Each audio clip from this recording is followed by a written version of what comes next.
આજે ગુરુ પૂર્ણિમા છે, એની માટે ગુરુ માટે બે લાઈન ગાવી છે માટે હે જી મને ઝીણો ઝીણો નાદ હંભળાય ગુરુજી મારા આવે છે, ગુરુજી મારા આવે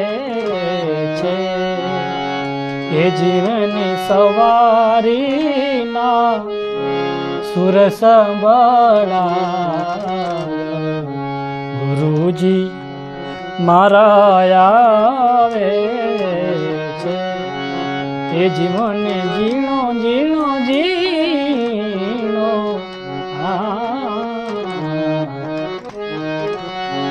એ જીવને ઝીણો ઝીણો નાદ હંભળાય ગુરુજી મારા આવે છે।